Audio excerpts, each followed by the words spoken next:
오늘 밤 이 고급 레스토랑에서 여자친구가 친구를 만나기로 했다는 사실을 알고 있던 재벌가 출신의 박민주는 가장 예상치 못한 순간에 프러포즈하기 위해 웨이터로 변장했습니다. 하지만 놀라움이 기다리고 있는 건 오히려 민준이었습니다. 여자친구의 친구 대신 자신의 아버지가 그녀의 맞은편에 앉는 것을 본 민준은 황급히 옆 테이블을 치우는 척하며 그들의 대화를 엿듣기 시작했습니다. 하지만 그가 들은 내용은 충격 그 자체였습니다. 박민주는 원래 철없는 한량이었습니다. 어린 시절부터 원하는 것은 무엇이든 손에 넣으며 자랐습니다. 그의 아버지는 유명한 대기업 회장으로 밤낮 없이 일에 매달렸지만 민주는 아버지의 끈기와 성실함을 물려받지 못했습니다. 그는 클럽을 전전하고 여자를 액세서리처럼 바꾸며 아무 생각 없이 살았습니다. 그녀를 만나기 전까지는 말입니다. 그날도 클럽 음악이 귀에서 웅웅거리는 가운데 민주는 고급 세단 뒷좌석에 몸을 파묻고 있었습니다. 운전대를 잡은 친구 진우는 콧노래를 흥얼거렸고 조수석의 동훈은 이미 꾸벅꾸벅 졸고 있었습니다. 강남 클럽에서의 파티는 언제나처럼 시끄럽고 즐거웠지만 동시에 끔찍하게 무의미하게 끝났습니다. 야, 민준아, 아까 그 금발 여자가 너 쳐다보는 거 봤냐? 진우가 백미러로 힐끔거리며 말했습니다. 우리랑 마감 때까지 죽치고 있지 말고 걔랑 나갔어야지. 기분이 아니었어. 민주는 차창 밖에 서울 야경을 바라보며 손을 내저었습니다. 넌 최근 반년 동안 계속 기분이 별로잖아. 진우가 투덜거렸습니다. 좀 즐기면서 살아라. 인생 한 번뿐인데. 민주는 대답하지 않았습니다. 그의 나이 23. 세상은 그의 발 아래 있었고 주머니는 아버지의 카드로 두둑했습니다. 하지만 왠지 모르게 모든 것이 공허했습니다. 친구들은 그를 금수저 행운아라고 불렀지만 정작 본인은 그렇게 느끼지 않았습니다. 차는 텅 빈 강남대로를 질주했습니다. 전방 신호등이 황색으로 깜빡였습니다. 지나간다. 진우가 자신있게 말하며 가속 페달을 밟았습니다. 신호등이 적색으로 바뀌었지만 차는 이미 교차로로 진입했습니다. 바로 그때 횡단보도 위에 한 인형이 나타났습니다. 청바지에 수수한 패딩 점퍼를 입고 숄더백을 맨 여자였습니다. 그녀는 핸드폰을 보며 느긋하게 걷고 있었습니다. 진우가 급히 브레이크를 밟았습니다.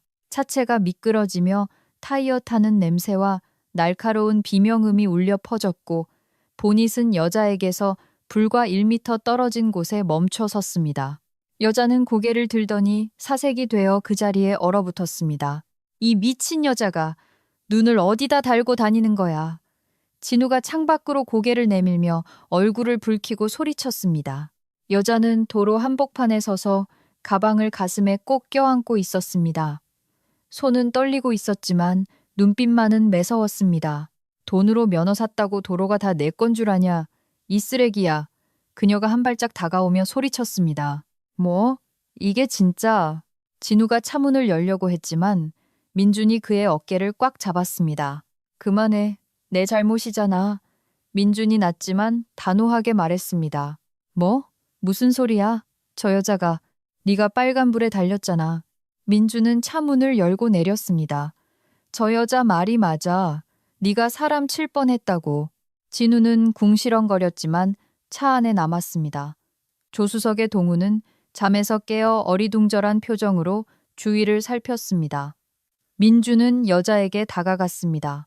그녀는 여전히 횡단보도에 서서 경계심 가득한 눈으로 그를 바라보고 있었습니다. 가로등 불빛 아래 드러난 그녀의 얼굴은 화장기 하나 없는 수수한 얼굴에 갈색 머리카락이 어깨 위로 흩어져 있었습니다.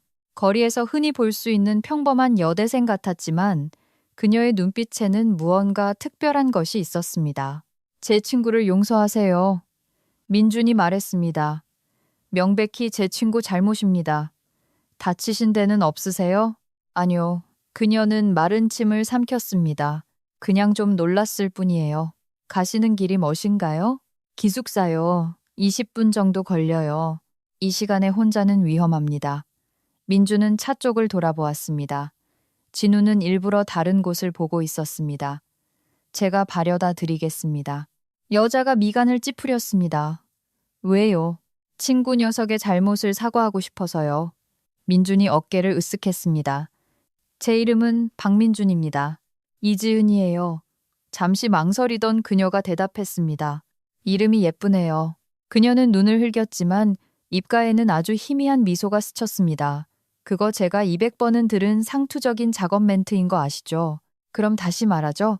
촌스럽지만 당신에게 잘 어울리는 이름입니다. 민준이 웃었습니다. 어때요? 동의하시나요? 지은은 잠시 망설이다 고개를 끄덕였습니다. 좋아요. 대신 이상한 짓 하면 신고할 거예요. 신사적으로 모시죠. 민주는 차로 돌아갔습니다. 진우가 창문을 내렸습니다. 너 진심이야? 난 걸어갈게. 너희 먼저 가. 야, 이 여자 때문에. 진우가 뭐라고 하려 했지만 민준의 눈빛에 입을 다물었습니다. 나도 너만큼 잘못했어. 더 일찍 말렸어야 했으니까. 알았다, 알았어. 타라. 둘 다 태워다 줄게. 아니, 그냥 가. 진우는 욕설을 내뱉고는 엔진을 다시 걸었습니다. 차는 매연을 남기며 굉음과 함께 사라졌습니다. 민주는 지은에게 돌아왔습니다. 자, 어느 쪽입니까? 그들은 서울의 밤거리를 걷기 시작했습니다. 처음 몇 분간은 침묵이 흘렀습니다. 민주는 곁눈질로 그녀를 훔쳐보았습니다. 지은은 점퍼 주머니에 손을 넣은 채 발끝만 보고 걷고 있었습니다. 대학생이신가요? 민준이 침묵을 깼습니다. 네, 국어국문학과 3학년이에요. 책을 좋아하시겠네요. 정말 좋아하죠. 그쪽은요?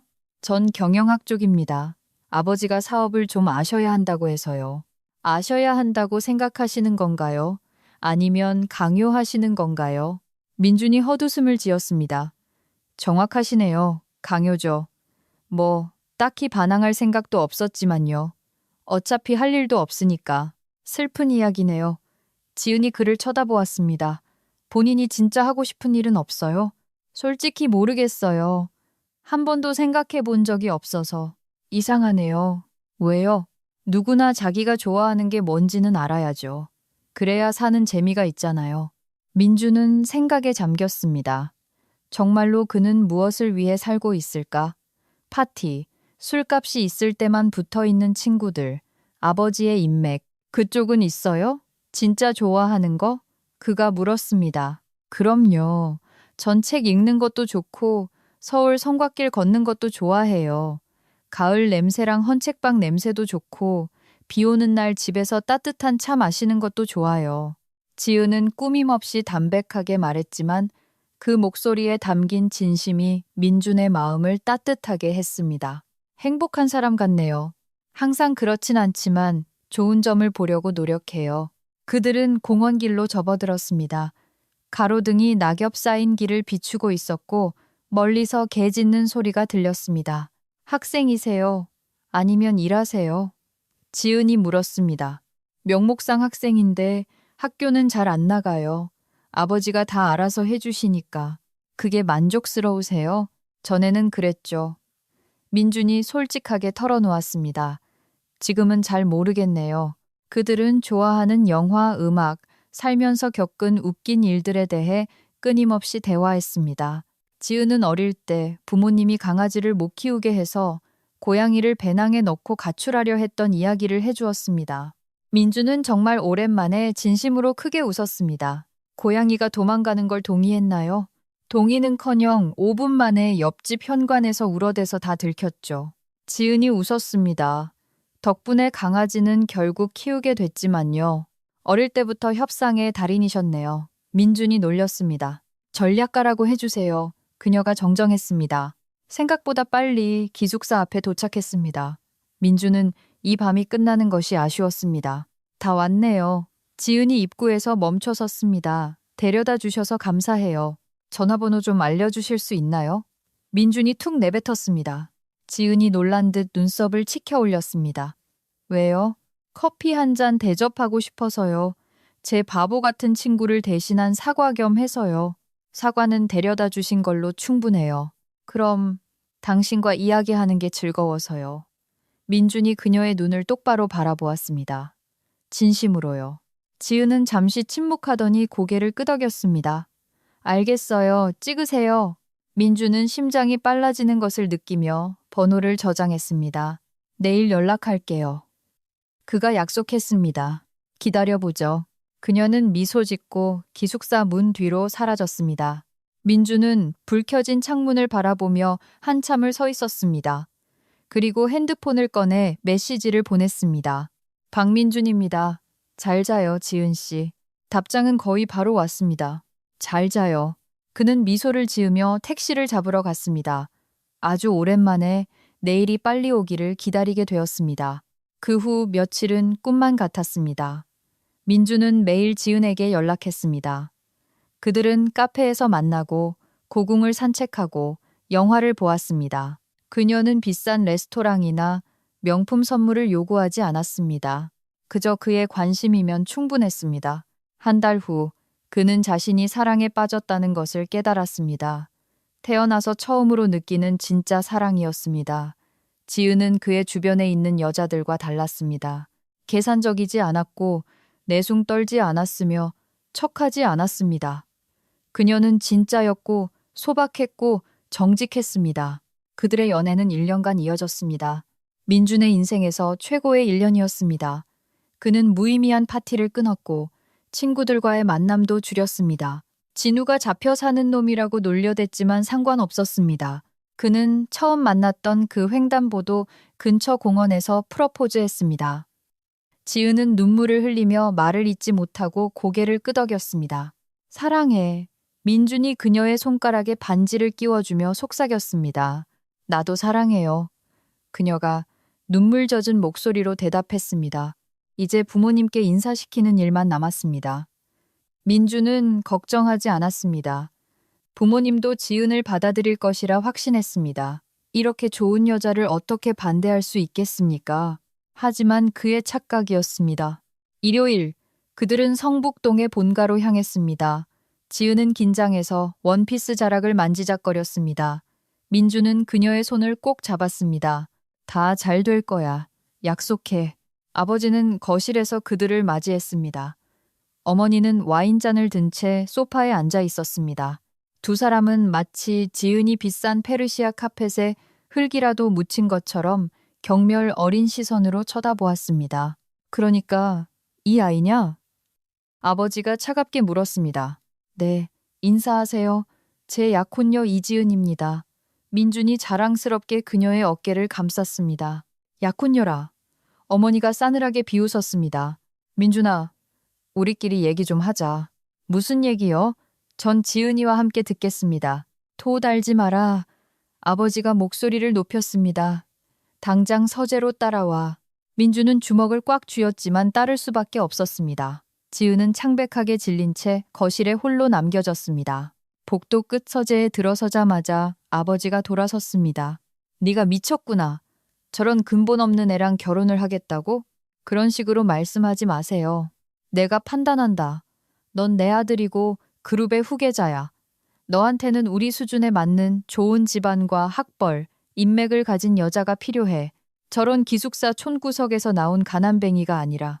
아버지의 그 대단한 인맥 따위 필요 없어요. 전 그녀를 사랑합니다. 사랑?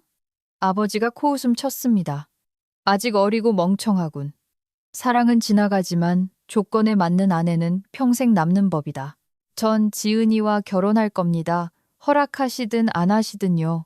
아버지는 얼굴이 불그락푸르락해졌지만 대답할 틈이 없었습니다.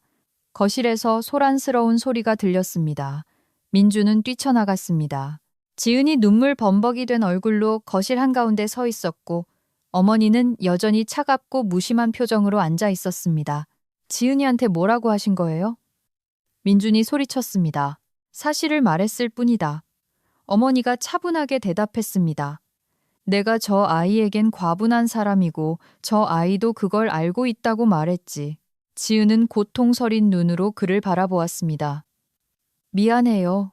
그녀가 속삭였습니다. 난 못하겠어요. 그녀는 집을 뛰쳐나갔습니다. 지은아, 민주는 뒤쫓아 나갔지만 그녀는 이미 대문을 지나 비탈길을 내달리고 있었습니다. 멈춰. 기다려. 그녀는 멈추지 않았습니다. 좌우를 살피지도 않고 도로로 뛰어들었습니다. 그 순간 날카로운 브레이크 소리와 둔탁한 충돌음이 들렸습니다. 민주는 얼어붙었습니다. 시간이 멈춘 것 같았습니다. 지은이 아스팔트 위로 쓰러지는 모습이 슬로우 모션처럼 보였습니다. 자신의 비명소리가 귓가에 울렸습니다. 그는 달려가 그녀 옆에 무릎을 꿇고 그녀를 안아 올렸습니다. 그녀의 눈은 뜨여 있었지만 초점이 없었습니다. 안 돼, 안 돼, 제발. 그가 속삭였습니다. 지은아, 제발 가지 마. 부탁이야. 하지만 그녀는 더 이상 듣지 못했습니다. 10분 뒤 구급차가 도착했지만 이미 너무 늦은 뒤였습니다. 민주는 어떻게 집에 돌아왔는지 기억하지 못했습니다. 일주일이 어떻게 지났는지도 몰랐습니다. 출구 없는 검은 구멍으로 추락한 것만 같았습니다. 장례식장에는 그 혼자였습니다. 부모님은 오지 않았습니다. 친구들은 웅얼거리는 조이만 표하고 떠났습니다. 남은 것은 그와 나무 십자가가 박힌 작은 무덤뿐이었습니다. 미안해. 민준이 속삭였습니다. 내가 죽인 거야. 널 그 집으로 데려가지 말았어야 했어. 내가 널 지키지 못했어. 그는 부모님과 2번 다시 말을 섞지 않겠다고 그들의 돈이나 인맥 없이 스스로의 힘으로 성공해서 보란듯이 증명해 보이겠다고 맹세했습니다. 지은을 위해서, 그녀의 기억을 위해서. 15년이 긴 한숨처럼 지나갔습니다. 박민주는 펜트하우스 드레스룸 거울 앞에 서서 셔츠 단추를 채우고 있었습니다. 소년티는 완전히 벗었지만 아직 노인은 아닌 성공과 실패의 경험이 쌓였지만 미래가 더 이상 무한해 보이지는 않는 나이였습니다. 그는 화장대에서 백장미 꽃다발을 집어들었습니다. 지은이 가장 좋아했던 꽃이었습니다. 백장미는 순수와 영원을 상징한다던 그녀의 말이 떠올랐습니다. 그때는 그녀의 낭만적인 성격을 비웃었지만 이제 그는 매주 그녀의 무덤에 백장미를 바치고 있었습니다. 집을 나선 그는 검은색 세단을 타고 도시를 가로질렀습니다. 창밖으로 스쳐 지나가는 서울 거리는 몰라보게 변해 있었습니다. 새로운 랜드마크, 쇼핑몰, 복잡한 도로들. 도시는 성장하고 변했지만 민주는 그녀를 잃은 그날에 멈춰 있었습니다. 지난 15년간 그는 누구와도 데이트하지 않았습니다.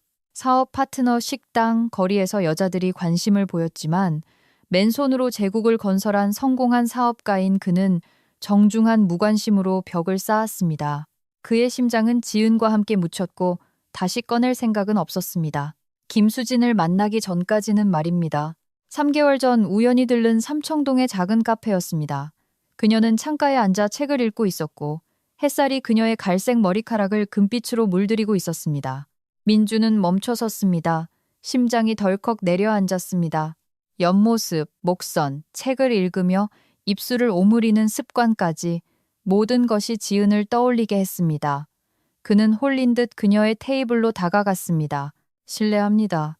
여기 자리 비었나요? 여자가 고개를 들었습니다. 갈색 눈동자에 금빛이 감도는 눈, 지은과 똑같았습니다. 네, 앉으세요. 그녀의 목소리는 부드럽고 차분했습니다. 그들은 대화를 나누게 되었습니다.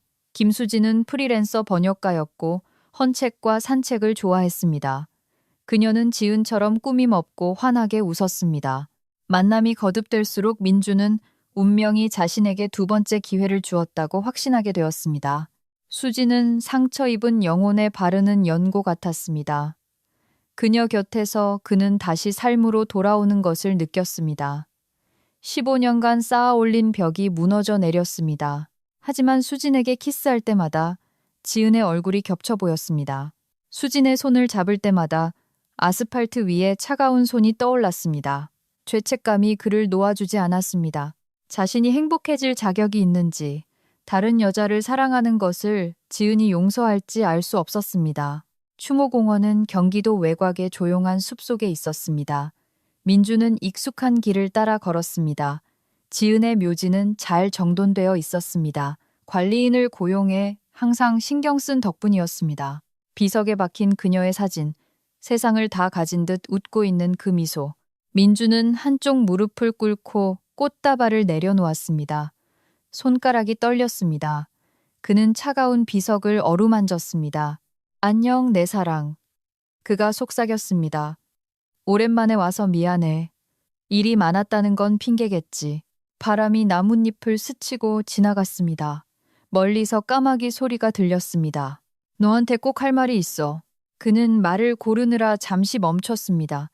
영혼 깊은 곳에서 단어를 끄집어내는 것 같았습니다. 어떤 여자를 만났어.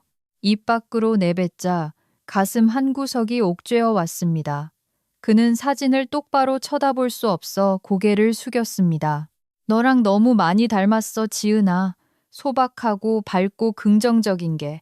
심지어 머리카락이 곱슬거리는 것까지 너 같아. 처음 봤을 땐 네가 살아 돌아온 줄 알았어. 눈시울이 뜨거워졌습니다. 미친 소리 같다는 거 알아? 네가 돌아올 수 없다는 것도 알고 하지만 그녀 곁에 있으면 다시 숨을 쉴 수 있는 것 같아. 그냥 존재하는 게 아니라 살아있는 것 같다고. 눈물이 볼을 타고 흘러내렸습니다. 15년이야, 지은아. 15년 동안 아무도 들이지 않았어. 그게 너에 대한 의리라고 생각했으니까. 하지만 이젠 모르겠어. 그냥 혼자인 게 지친 건지도 몰라. 민주는 손바닥으로 눈물을 훔쳐냈습니다. 배신자가 된 기분이야. 수진이랑 웃거나 같이 있을 때마다 널 배신하는 것 같아. 우리 사랑을, 우리가 가졌던 모든 걸 부정하는 것 같아서 괴로워. 바람이 거세졌습니다. 민주는 고개를 들어 사진을 보았습니다. 지은은 여전히 따뜻하게 웃고 있었습니다. 내 안 깊은 곳엔 아직도 죄책감이 있어. 목소리가 갈라졌습니다. 내 죽음은 내 탓이야. 내가 널 부모님께 데려갔고 그 독설로부터 널 지키지 못했어. 그들이 널 짓밟게 내버려뒀어. 그는 눈을 질끈 감았습니다. 그날의 장면이 다시 떠올랐습니다. 어머니의 경멸 어린 표정, 아버지의 칼 같은 말들, 그리고 울고 있던 지은. 만약 그날 내가 널 그 집에 데려가지 않았다면 넌 지금 내 옆에 살아 있었을 텐데. 그는 오열하며 15년간 묵혀온 고통을 토해냈습니다. 그날 이후로 부모님과 연을 끊었어. 그들 도움 없이 내 힘으로 회사를 키웠어. 네가 나한테 어울리는 사람이었다는 걸, 우리가 행복할 수 있었다는 걸 증명하고 싶었어. 그는 잠시 침묵했습니다. 그런데 이제 다시 행복해질 기회가 생겼어. 지은아, 나 어떻게 해야 해? 내가 널 죽게 했는데 다른 사람을 사랑할 자격이 있을까? 민주는 두 무릎을 꿇고 기도하듯 손을 모았습니다. 내가 그녀랑 결혼하는 걸 네가 싫어하지 않을까? 제발 대답해줘. 어떤 신호라도 줘. 정적만이 감돌았습니다. 나뭇잎 소리와 멀리서 들리는 차 소리뿐 민주는 눈을 감고 기적을 바랐습니다. 그때 근처에서 맑고 청아한 새소리가 들려왔습니다. 민주는 고개를 번쩍 들었습니다. 바로 몇 미터 앞 나뭇가지에 주황빛 깃털을 가진 작은 새가 앉아 노래하고 있었습니다. 묘지의 정적을 깨는 그 노래는 너무나 생생하고 활기찼습니다. 새는 마치 그를 위해 노래하는 듯 했습니다. 그 노래에서 그는 말로 설명할 수 없는 따스함, 용서, 그리고 축복을 느꼈습니다. 너야? 민준이 속삭이며 다시 눈물을 쏟았습니다.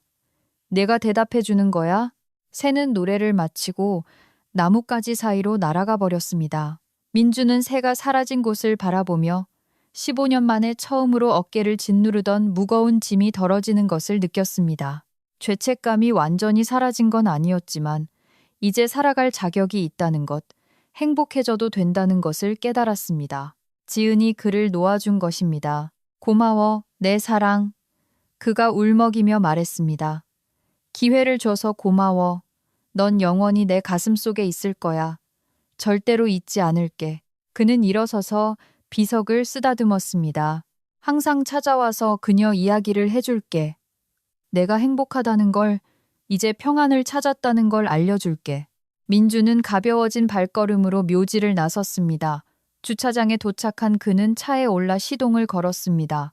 이제 그는 자신이 직접 세운 회사로, 그리고 두렵지 않은 미래를 향해 나아갈 준비가 되었습니다. 신호 대기 중 그는 백미러로 자신의 얼굴을 보았습니다. 관자놀이의 흰머리, 눈가의 주름, 인생의 절반이 지났지만 남은 절반은 혼자가 아니길 바랐습니다. 그는 수진에게 문자를 보냈습니다. 안녕, 뭐 해요? 답장은 즉시 왔습니다. 다 좋아요. 일하는 중이에요. 민주는 미소 지으며 차를 출발시켰습니다. 그의 회사 MJ 로지스틱스의 거대한 유리 빌딩이 보였습니다. 지하 주차장에 차를 대고 엘리베이터에 오른 민주는 넥타이를 고쳐맸습니다. 묘지에서의 대화 덕분에 마음이 한결 가벼웠습니다. 20층 임원실에 도착하자 비서가 인사했습니다. 대표님, 오셨습니까? 민준이 집무실로 향하는데 복도 모퉁이에서 최진우가 튀어나왔습니다. 그의 친구이자 부사장인 진우는 헝클어진 머리에 서류철을 들고 있었습니다. 야, 이 친구야. 15분 뒤에 중요한 미팅 있는 거 알지? 안 오는 줄 알고 식겁했네. 어디 갔다 왔어? 민주는 시계를 보았습니다. 생각보다 오래 걸렸습니다. 미안, 좀 늦었네. 그가 활짝 웃었습니다. 진우가 믿을 수 없다는 듯 멈칫했습니다. 너 지금 웃는 거냐? 내가 모르는 무슨 일이라도 있었어? 민주는 집무실로 들어가 창밖의 서울 전경을 바라보았습니다. 그래. 그가 친구를 돌아보며 말했습니다. 결심했어. 수진 씨한테 프러포즈 할 거야. 진우가 입을 떡 벌렸습니다. 뭐? 와, 진짜야? 그가 다가와 민준의 어깨를 두드렸지만 눈빛에는 놀라움 외에도 걱정이 서려 있었습니다. 확신하는 거야? 너 15년 동안 혼자였잖아. 이제 앞으로 나아갈 때야. 지은이도 그걸 원할 거고. 진우는 고개를 끄덕였지만 표정은 여전히 복잡해 보였습니다. 그래, 축하한다 친구야. 근데 일단 정신 차리자. 오늘 투자자 미팅, 우리 회사가 한 단계 도약할 기회잖아. 준비됐어? 준비됐어. 민준이 프레젠테이션 파일을 집어들었습니다. 가자. 회의실로 가는 동안 진우가 브리핑했습니다. 메인 투자자는 골드만의 빅토르 크라스노프 아시아 지사장이야. 한국 이름은 김태석 대표. 깐깐하고 직설적이라 헛소리 싫어해. 재무이사, 변호사, 고문까지 대동했어. 구체적인 숫자와 보증을 원할 거야. 다 준비되어 있어. 알아. 하지만 내 약점 잡으려고 들 거야. 긴장해. 회의실 문을 열자 김태석 대표와 그의 팀이 앉아 있었습니다. 50대 중반의 날카로운 인상을 가진 김 대표는 권위적인 태도로 악수를 청했습니다. 박민준 대표, 반갑습니다. 긴장감이 감도는 가운데 민주는 프로젝트 호라이즌을 발표했습니다. AI와 머신러닝을 통합한 물류 자동화 시스템으로 비용을 30% 절감하고 배송 속도를 50% 높이는 획기적인 기술이었습니다. 출시 비용은 얼마나 예상합니까? 김 대표가 물었습니다. 500억 원입니다. 민준이 망설임 없이 대답했습니다. 개발에 200억, 테스트에 150억, 마케팅에 150억입니다. 큰 돈이군요. 변호사가 찌푸리며 말했습니다. 보증은요? 3년 내 투자금 회수, 수익률 80% 이상 보장합니다. 실패 시 사비로 투자금의 20%를 반환하겠습니다. 김 대표가 눈썹을 치켜 올렸습니다. 자신감이 대단하군. 이미 대형 물류사 3곳과 MOU를 체결했습니다. 진우가 서류를 건넸습니다. 김 대표는 서류를 검토하더니 흥미롭다는 표정을 지었습니다. 좋습니다. 그런데 한 가지. 박 대표의 부친인 박상훈 회장의 태양그룹에서도 비슷한 걸 개발 중이라던데 사실입니까? 공기가 무거워졌습니다. 민주는 침착하게 대답했습니다. 사실입니다. 하지만 기술 격차가 2년은 납니다. 우리가 훨씬 앞서 있습니다. 부자가 경쟁이라. 흥미롭군요. 우린 15년간 교류가 없었습니다. 전 아버지 도움 없이 여기까지 왔고 이번 프로젝트로 아버지를 넘어설 겁니다. 그게 제 동기부여입니다.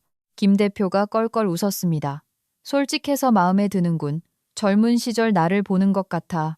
이 시간에 치열한 협상 끝에 김 대표가 손을 내밀었습니다. 계약합시다, 박 대표. 민주는 속으로 환호성을 질렀습니다. 드디어 해냈습니다. 아버지의 그늘에서 완전히 벗어나 그를 능가하게 된 것입니다. 투자자들이 떠나고 민주는 의자에 깊게 몸을 기댔습니다. 우리가 해냈어, 진우야. 네가 해낸 거지. 대단했다. 민주는 창가로 다가갔습니다. 석양에 물든 서울이 아름다워 보였습니다.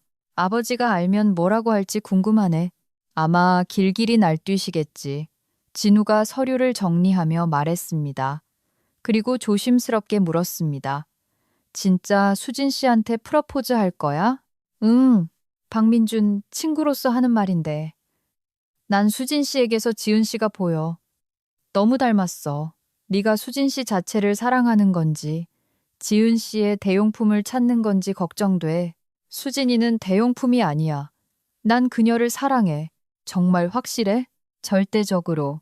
민주는 단호했지만 진우의 말은 가시처럼 남았습니다. 하지만 그는 의심을 떨쳐버렸습니다. 아침에 들었던 새소리, 그 축복을 믿기로 했습니다. 반지 사러 가야겠다. 저녁 7시. 민주는 레스토랑 직원 휴게실 거울 앞에서 웨이터 유니폼을 입고 있었습니다. 손이 떨려 셔츠 단추를 잠그기 힘들었습니다. 안주머니에는 최고급 보석상에서 산 다이아몬드 반지가 들어 있었습니다. 계획은 완벽했습니다. 수진이 친구와 저녁 약속이 있다는 이 레스토랑은 민준의 지인이 운영하는 곳이었습니다. 웨이터로 변장해 깜짝 등장하여 공개 프러포즈를 하는 것이었죠. 샴페인, 라이브 음악, 모든 게 준비되어 있었습니다. 지배인이 들어왔습니다. 대표님, 김수진 씨 오셨습니다. 창가 자리에 앉으셨고요. 혼자인가요? 아직은요. 일행을 기다리시네요. 좋아요. 5분 뒤에 나갈게요. 민주는 심호흡을 하고 홀로 나갔습니다. 조명을 낮춘 고급스러운 분위기. 그는 수진의 테이블 쪽을 바라보았습니다. 베이지색 원피스를 입은 수진이 보였습니다. 그런데 그녀의 맞은편에 앉아있는 사람은 친구가 아니었습니다. 박상훈 회장, 그의 아버지였습니다. 민주는 땅이 꺼지는 것 같았습니다. 아버지가 왜 여기에? 옆 테이블이 마침 비어 있었기에 민주는 그릇을 치우는 척하며 다가갔습니다. 수진 양, 아주 잘하고 있더군. 아버지의 목소리는 부드러웠습니다. 민주는 접시를 든 채 굳어버렸습니다. 사실 순진한 여자 연기하는 게 꽤 힘들어요. 수진이 와인을 한 모금 마시며 웃었습니다. 사소한 것에 감동하는 척, 촌스러운 거 좋아하는 척. 하지만 회장님 아드님은 그럴 가치가 있으니까요. 민준의 손에서 접시가 미끄러져 테이블 위로 툭 떨어졌지만 그는 알아차리지 못했습니다. 얼마 안 남았다. 아버지가 비릿한 미소를 지었습니다. 곧 프러포즈 할 거라더군. 결혼만 하면 가면을 벗어도 돼. 이미 저한테 완전히 빠져 있어요. 계획대로 결혼 후에 재산의 50%는 제 몫인 거 아시죠? 물론이지. 내 아들 놈은 너무 오랫동안 지가 사업 천재인 줄 알고 살았어. 이번 기회에 누가 진짜 주인인지 알려줘야지. 수진이 깔깔 웃었습니다. 그토록 사랑스럽던 웃음소리가 이제는 끔찍한 소음처럼 들렸습니다. 회장님, 진짜 천재세요. 죽은 약혼녀랑 닮은 사람을 찾아서 훈련시킬 생각을 하시다니. 힘들었지만 결과가 좋네요. 내 아들을 내가 알지. 걘 감상적인 놈이야. 녀석의 방어를 뚫는 유일한 방법은 과거를 이용하는 것뿐이었어. 이지은은 녀석의 약점이었고 자네는 완벽한 무기가 되어줬지. 민주는 분노로 온몸이 떨렸습니다. 쟁반이 바닥으로 떨어지며 요란한 소리를 냈습니다. 식당 안의 모든 시선이 집중되었습니다. 수진과 아버지도 고개를 돌렸습니다. 민준과 눈이 마주친 순간 아버지의 얼굴이 창백해졌습니다. 수진은 입을 벌린 채 얼어붙었습니다. 모든 게 거짓이었습니다. 카페에서의 만남, 미소, 사랑. 아버지가 기획하고 그녀가 연기한 사기극이었습니다. 15년 전 지은을 죽음으로 몰고 간 아버지가 이제는 그녀의 기억마저 이용해 자신을 파멸시키려 한 것입니다. 민주는 나비 넥타이를 뜯어내 바닥에 내동댕이 쳤습니다. 그리고 성큼성큼 다가갔습니다.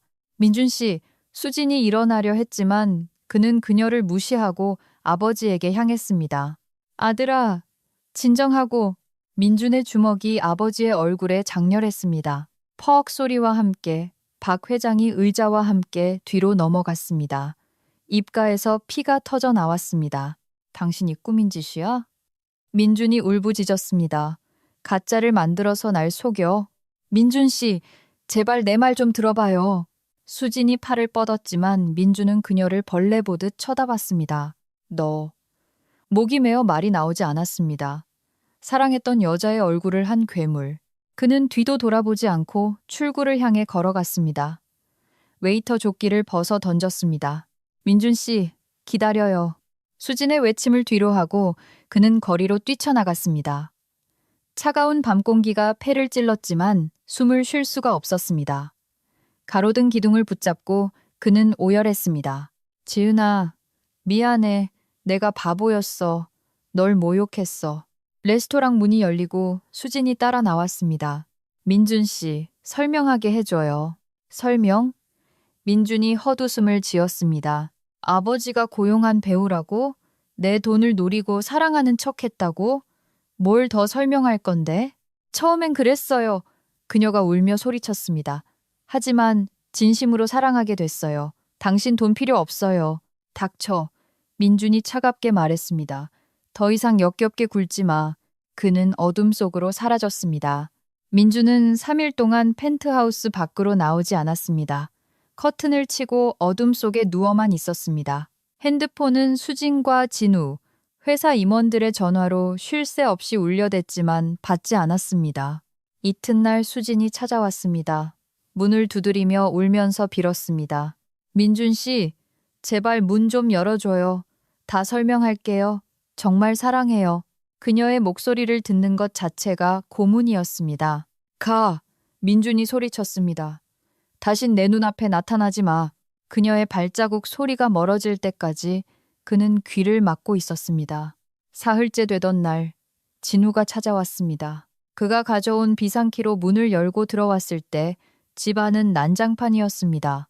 세상에, 박민준, 꼴이 이게 뭐냐?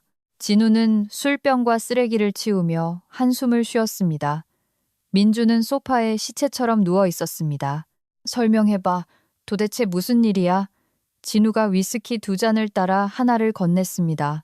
민주는 쉰 목소리로 모든 것을 털어놓았습니다. 아버지와 수진의 대화, 그들의 계획, 자신의 어리석음까지. 진우야, 네 말이 맞았어.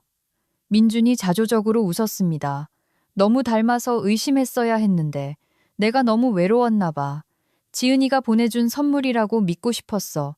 진우는 충격의 말을 잇지 못했습니다. 회장님이 그렇게까지 하실 줄은 몰랐다. 진짜 악마가 따로 없네. 이제 끝이야. 민준이 잔을 비웠습니다. 여자도, 사랑도, 희망도 다신 안 믿어. 수진 씨가 진심으로 널 사랑하게 됐을 수도 있잖아. 그래서 3개월간 날 속이고 연기한 게 사라져? 걘 아버지 스파이였어. 그 사실은 안 변해. 민주는 비틀거리며 일어나 욕실로 향했습니다. 다시 일할 거야. 그게 내가 할 수 있는 유일한 거야. 아버지를 사업으로 짓밟아 버릴 거야. 그게 내 복수야. 샤워를 마치고 나온 민주는 한결 정돈된 모습이었지만 눈빛은 차갑게 식어 있었습니다. 죽은 사람의 눈이었습니다. 가자, 진우야. 괜찮겠어? 아니, 평생 괜찮지 않을 거야. 하지만 살아야지. 민주는 현관을 나섰습니다. 등 뒤로 닫히는 문소리가 감옥의 철창 소리처럼 들렸습니다. 이제 그의 세상에 사랑을 위한 자리는 없었습니다. 오직 성공과 복수, 그리고 차가운 고독만이 남았을 뿐입니다. 제3의 인생이 시작되었습니다. 하지만 이번 생은 전보다 훨씬 더 쓸쓸할 것입니다.